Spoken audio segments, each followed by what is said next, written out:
మాతృభక్తి పరాయణుడు. ఇక శ్రీరాముడు మాతృభక్తి పరాయణుడు. అటు కైకకు ఇటు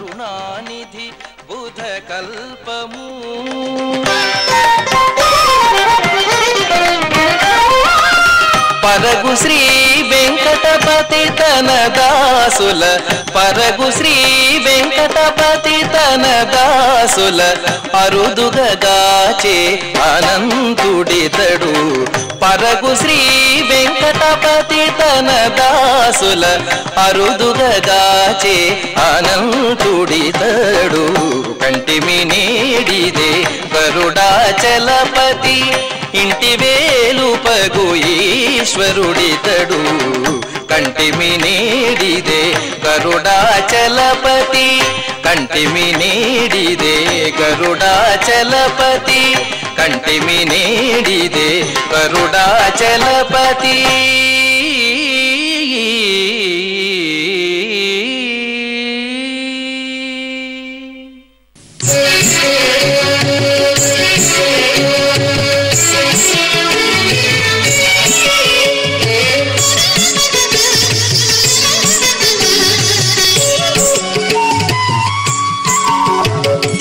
పురుషులకు పురుషుడవు పురుషోత్తమా,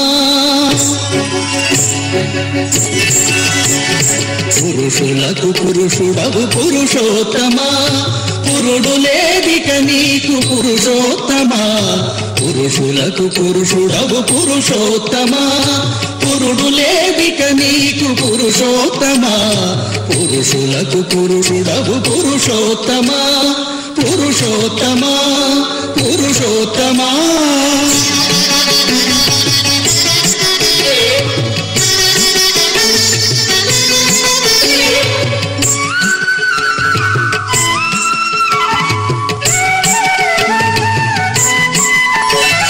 పులసులాడకు నీవు పురుషోత్తమా, పులిసిలో గగనేల పురుషోత్తమా.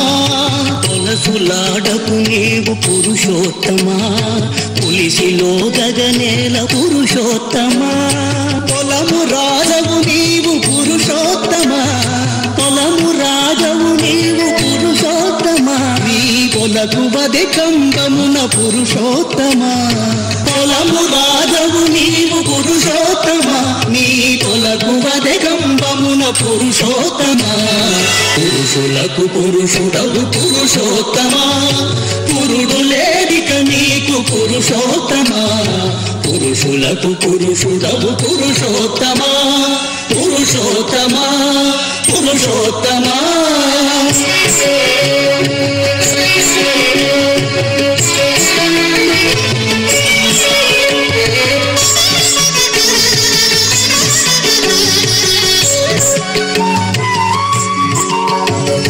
పొడవులకు పొడవైన పురుషోత్తమ, బిరుదు పుడిసిళ్ళ జల్లితివి పురుషోత్తమ. పొడవులకు పొడవైన పురుషోత్తమ, బిరుదు పుడిసిళ్ళ జల్లితివి పురుషోత్తమ. పుడికి సతి గైకొంటి పురుషోత్తమ, పుడికి సతి గైకొంటి పురుషోత్తమ. పొడమి చీకటి తప్పు పురుషోత్తమ, పుడికి సతి గైకొంటి పురుషోత్తమ. పొడమి చీకటి తప్పు పురుషోత్తమ. పురుషులకు పురుషుడవు పురుషోత్తమ, పురుడు లేదిక నీకు పురుషోత్తమ. పురుషులకు పురుషుడవు పురుషోత్తమ, పురుషోత్తమ పురుషోత్తమ.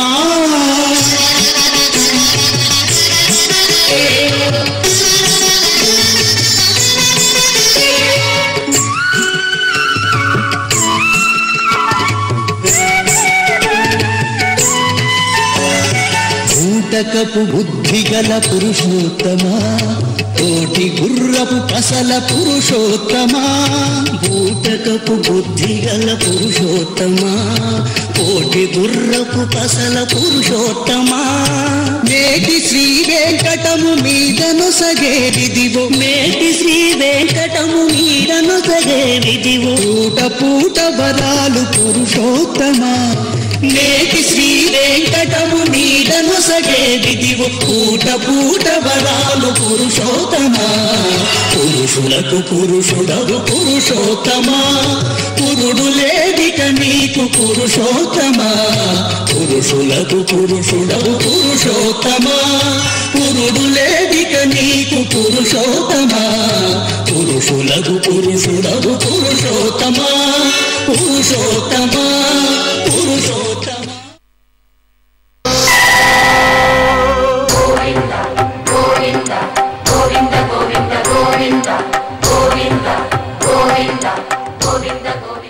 నా జీవితాంతం నన్ను అంటిపెట్టుకున్నవి రెండే రెండు.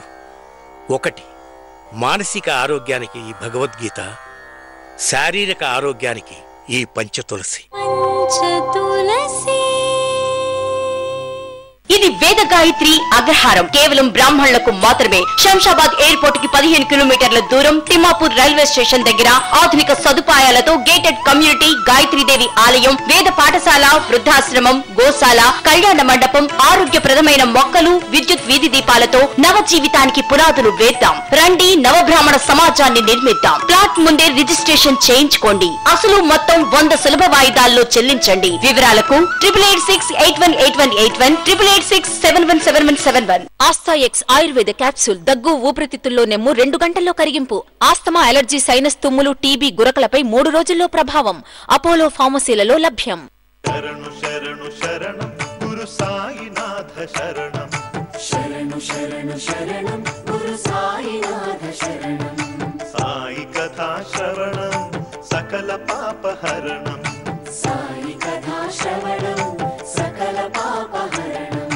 సాయి దివ్య చరణం భాగీరథి సమానం. సాయి దివ్య చరణం భాగీరథి సమానం. సాయి దివ్య నామం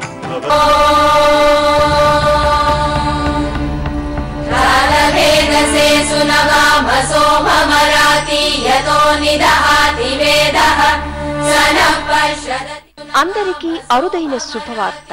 సమస్త కర్మలను సమూలంగా కాల్చివేస్తూ ఏ రంగంలోని వారికైనా వారి వారి అత్యున్నత అభివృద్ధిని అతి శీఘ్రంగా నెరవేర్చే పరమాద్భుత ప్రత్యంగిర హోమం ఇక నుండి రామంతాపూర్ దేవీ కామేశ్వరి శ్రీచక్ర పీఠంలో ప్రత్యంగిర ఉపాసన రత్న బ్రహ్మశ్రీ వైవి శాస్త్రి గారి ఆధ్వర్యంలో అత్యంత నియమ నిష్ఠలతో జరగనున్నది. అంతేకాక ప్రతి పౌర్ణమి నాడు విశేషంగా హాజరవుతోన్న భక్తుల సమక్షమున గురువు గారి సారథ్యాన ప్రబల శక్తితత్వమైన ప్రత్యంగిర హోమం యథావిధిగా జరుగుతున్నది. ప్రతి పౌర్ణమికి మీ గోత్రనామాలతో 1 సంవత్సరం పాటు ప్రత్యంగిర హోమంలో ప్రత్యేక పూజలు నిర్వహించబడ్డానికి స్వల్ప రుసుము కేవలం 6,000 రూపాయలు మాత్రమే. వివరాలకు సంప్రదించండి 9493800199, 9347422299, 9493800899. అటు చూడు, news and effect. News and gold herbal hair oil. ఇప్పుడు మీకు మీ శ్రీవారికి 1 కొంటే 1 ఉచితం. అన్ని రకాల రుచికరమైన మసాలాలు మీ ఇంట ఆనందాన్ని వెదజల్లుతాయి. స్వచ్ఛమైన శుద్ధమైన గుణాల సమ్మేళనం, అదే ఆనంద్ మసాలే. Astha X Ayurveda capsule. దగ్గు, ఊపిరితిత్తుల్లో నెమ్ము 2 గంటల్లో కరిగింపు. ఆస్తమా, అలర్జీ, సైనస్, తుమ్ములు, టీబీ, గురకలపై 3 రోజుల్లో ప్రభావం. అపోలో ఫార్మసీలలో లభ్యం. అన్ని రకాల రుచికరమైన మసాలాలు మీ ఇంట ఆనందాన్ని వెదజల్లుతాయి. స్వచ్ఛమైన శుద్ధమైన గుణాల సమ్మేళనం, అదే ఆనంద్ మసాలే. Astha X Ayurveda capsule. దగ్గు, ఊపిరితిత్తుల్లో నెమ్ము 2 గంటల్లో కరిగింపు. ఆస్తమా, అలర్జీ, సైనస్, తుమ్ములు, టీబీ, గురకలపై 3 రోజుల్లో ప్రభావం. అపోలో ఫార్మసీలలో లభ్యం. అన్ని రకాల రుచికరమైన మసాలాలు మీ ఇంట ఆనందాన్ని వెదజల్లుతాయి. స్వచ్ఛమైన శుద్ధమైన గుణాల సమ్మేళనం, అదే ఆనంద్ మసాలే.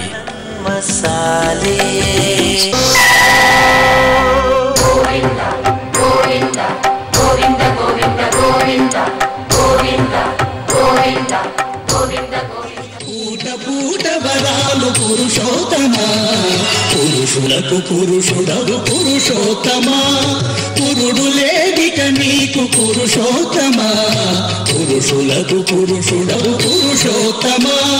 పురుడు లేడిక నీకు పురుషోత్తమా, పురుషులకు పురుషుడవు పురుషోత్తమా, పురుషోత్తమా, పురుషోత్తమా.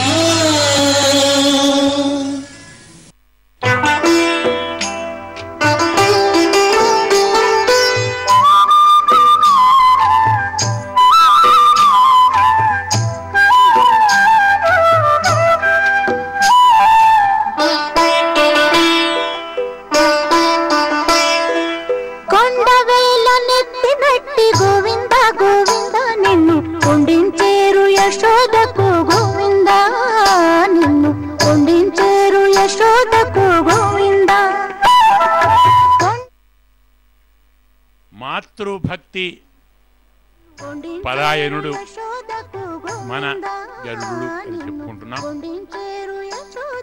దృష్టాంతంగా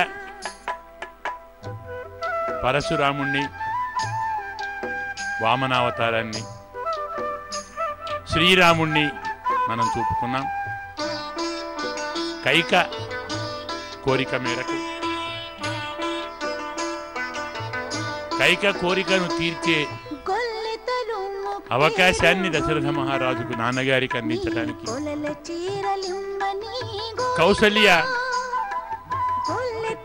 తన పుత్రుడు సత్యవాక్య ధురంధరుడు అని చెప్పుకొని సంతోషించడానికి ఇందులో ఇన్ని రహస్యాలున్నాయి. అందుకే ముగ్గురు తల్లులను ఆనందింపజేసిన మహానుభావుడు రామచంద్రుడు. మాతృభక్తి పరాయణుడిగా మనం చెప్పుకుంటాం. ఒక్కసారి ఆ కొండ మీది మరొక భక్తుల కొండను చూడండి. భక్తులందరూ కలిసి తిరుమల కొండలయ్యాయా? తిరుమల కొండలు భక్తుల రూపాన్ని ధరించాయా? పరమాత్మ సచేతనంగా సేవించాలని ఆశపడిన కొండలు, అక్కడ ఉన్న వృక్షములు, శిలలు, నదులు,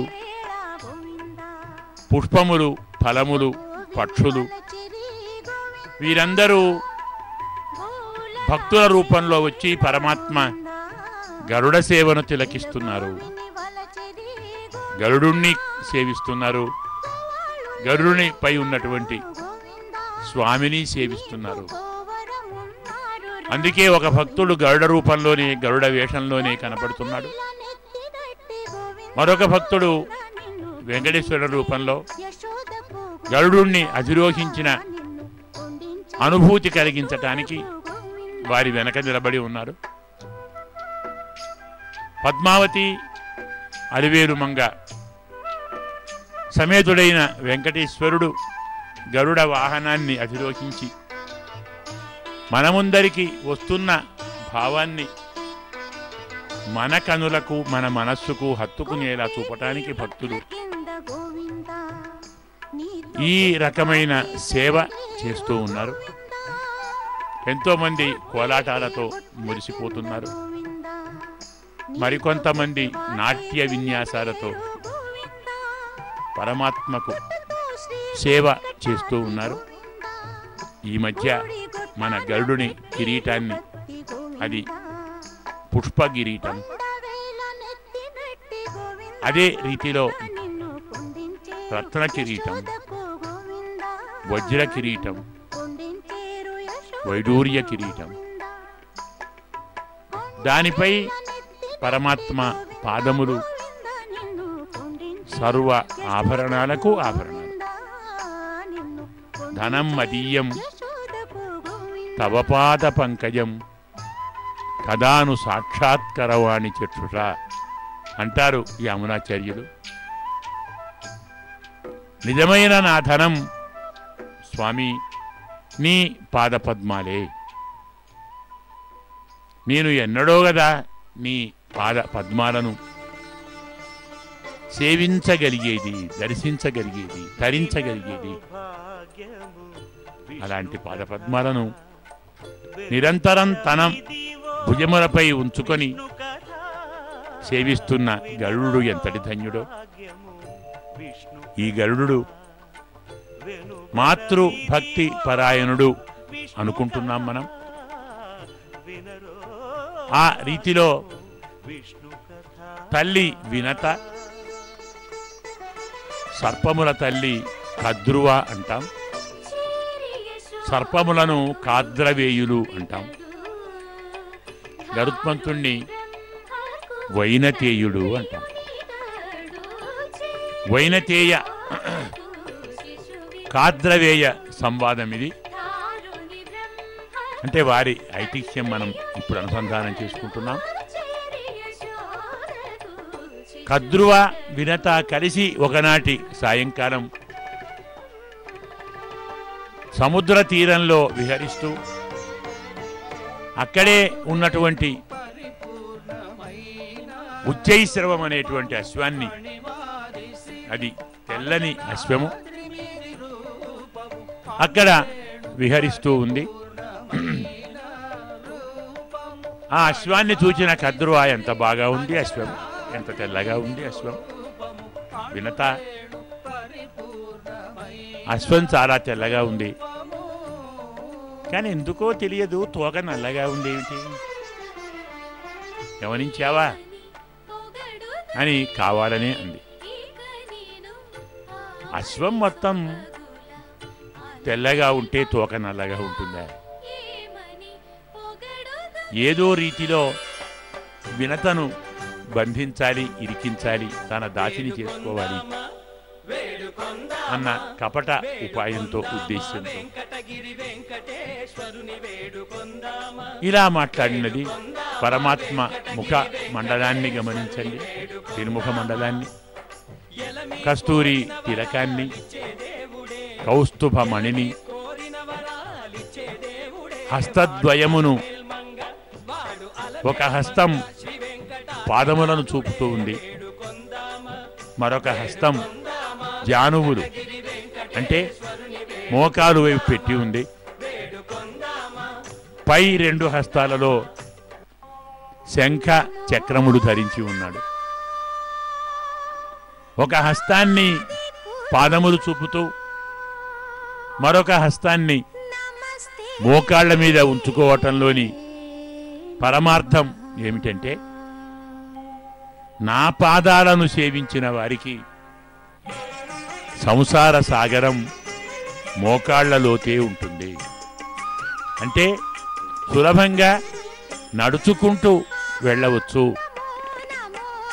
సముద్రాన్ని సులభంగా దాటవచ్చు. నా పాదములు ఆశ్రయించిన వారు సముద్రాన్ని సులభంగా దాటుతారు అనే భావాన్ని స్వామి హస్తద్వయముతో మనకు చూపెడుతున్నాడు. ఇక్కడ ఒక బాలభక్తుడు రుద్ర రూపంలో త్రిశూలాన్ని ధరించి చంద్రశేఖరునిగా, గంగాధరునిగా, చర్మాంబరధారిగా మనకు దర్శనమిస్తున్నాడు.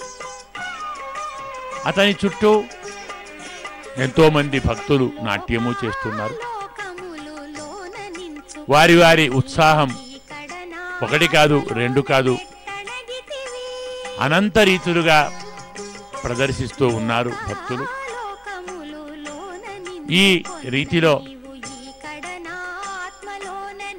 కద్రువ ఆ మాట అంటే వినత, అదేమిటమ్మా గుర్రం మొత్తం తెల్లగా ఉంటే తోక నల్లగా ఉంటుందా? సరిగ్గా చూడు, మొత్తం గుర్రం తెల్లగానే ఉంది, నలుపన్న మాట లేదు అని ఆమె చెప్తే, అయితే ఒక పందెం వేసుకుందాం, ఇప్పుడు చీకటి అయింది కాబట్టి చూడలేము, రేపు ఉదయం వచ్చి చూద్దాం. తోక నల్లగా ఉంటే నీవు నాకు దాసివి కావాలి.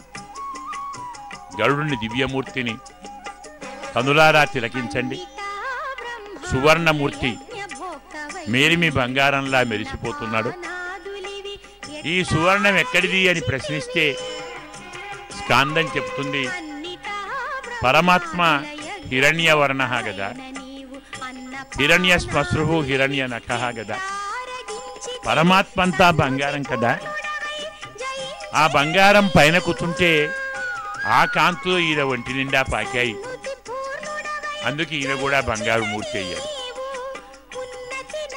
గరుడు బంగారమూర్తి ఎందుకు అయ్యాడు అంటే బంగారమే పైన ఉంది, బంగారాన్ని మోస్తున్నాడు. హిరణ్యమూర్తిని మోస్తున్నాడు కాబట్టి ఆ హిరణ్యమూర్తి యొక్క వెలుగులు, జిలుగులు, కాంతులు, కిరణములు గరుడుని ఒళ్ళంతా పాకి అతను సువర్ణమూర్తి అయ్యాడు. ఎలాగూ సువర్ణమూర్తి కదా. ఈ అందమైనటువంటి భావాన్ని స్కాందము, పాద్మము మనకు అందించినది. అలా కద్రువ విరతలు పందెం వేసుకున్నారు. తోక నల్లగా ఉంటే వినత కద్రువకు దాసి కావాలి, తెల్లగా ఉంటే కద్రువ వినతకు దాసి కావాలి. ఇలా అనుకొని ఎవరి ఇంటికి వారు వెళ్ళారు. అయితే కద్రువ తన పంతాన్ని నెగ్గించుకోవటానికి తన పుత్రులను ప్రశ్నించినది, అడిగినది, మీరు వెళ్ళి తోకను ఆశ్రయించండి,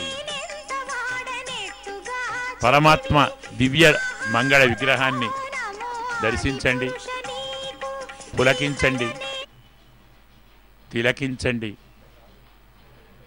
విద్యుత్ దీపాల వెలుగులో హరితాంబరధారి అయినటువంటి గరుడు, పీతాంబరధారి అయినటువంటి పరమాత్మ తేజప్రభ పుంజముగా మనకు దర్శనమిస్తున్నాడు. కాంతి పుంజం మన ఎదురుగా కదలాడుతున్న అనుభూతి మనం పొందుతున్నాం. స్వామి మకర తోరణము, ఇక్కడ గరుడాళ్వారు, పైన బంగారం, కింద బంగారం. ఈ రెండు బంగారాలు మధ్యనున్న బంగారంతో.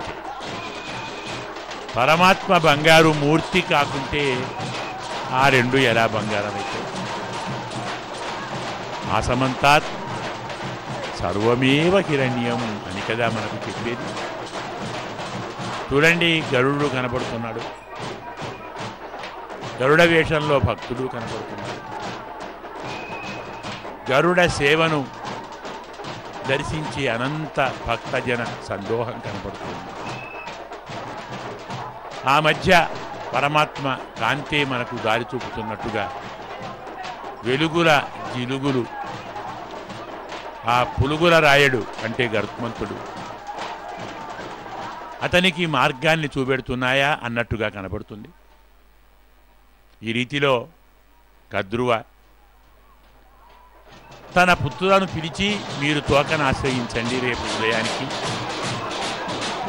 అలా అయితే నా పంతం నెరవేరుతుంది, నాకు వినత దాసి అవుతుంది అంటే ఎవ్వరూ అంగీకరించారు. ఇది అధర్మం, అక్రమం, అన్యాయం.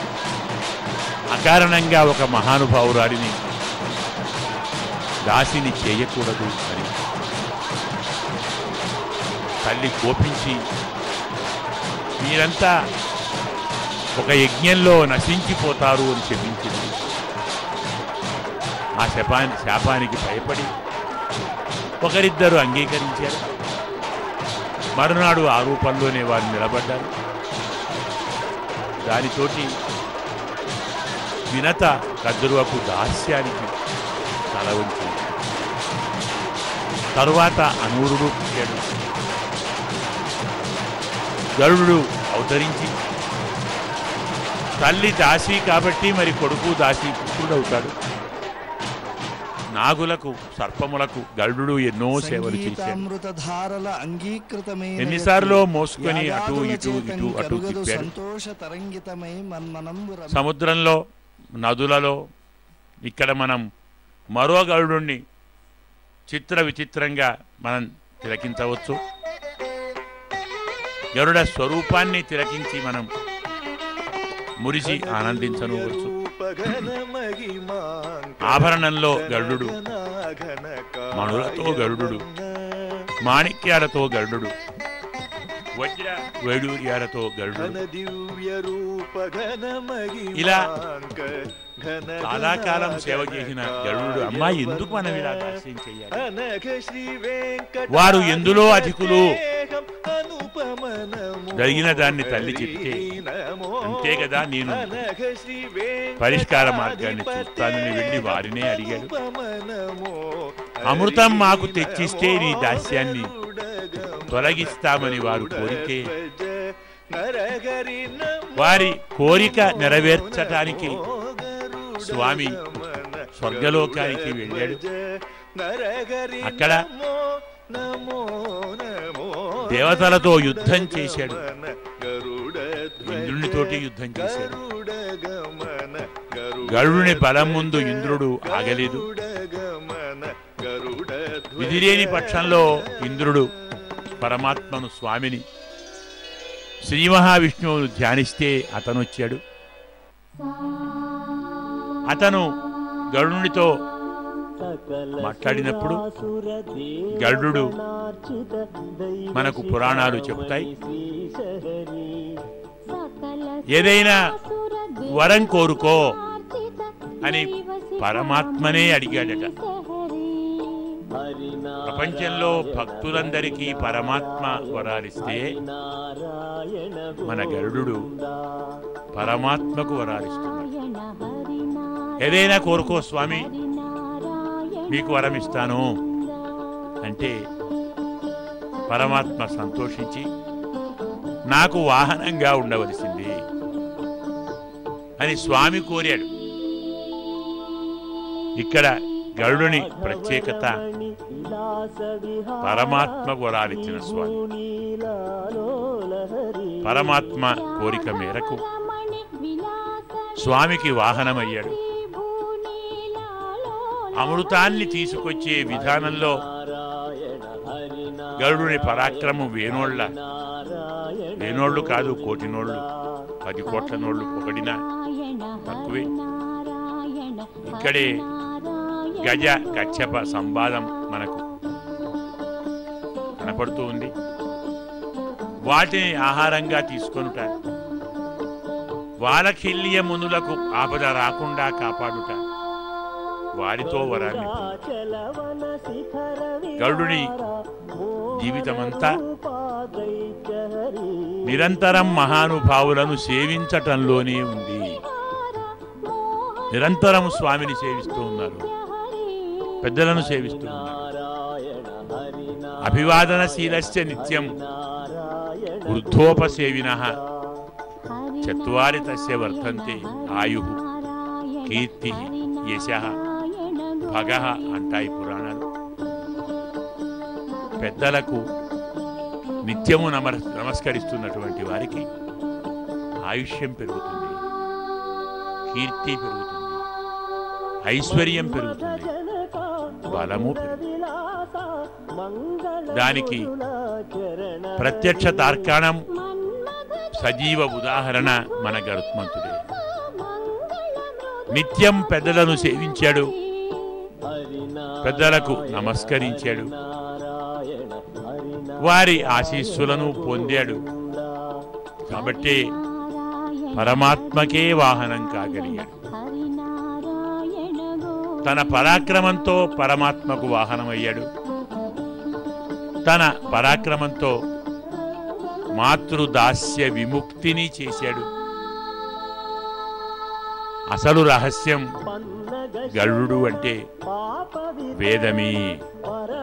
వేదాత్మ విహగేశ్వర, యవనికా మాయా జగన్మోహిని అంటారు మహానుభావులు. పండిత ప్రకాండులు బారులు తీరి నిలుచున్నారు. దివ్య ఆగమ ప్రబంధాలను సేవాకాలం చేస్తూ స్వామిని స్తోత్రం చేస్తున్నారు. అంగనామణులు నాట్యంతో సేవలు చేస్తున్నారు.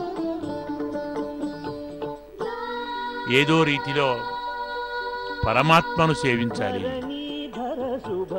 పరమాత్మకు సేవ చేయాలి, తమను తాము పరమాత్మకు అర్పించుకోవాలి.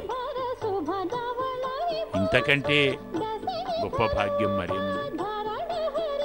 ఇలా గరుడు మాతృ దాస్య విముక్తిని చేసిన మహానుభావుడు, మాతృభక్తి పరాయణుడు. అలాగే ప్రభు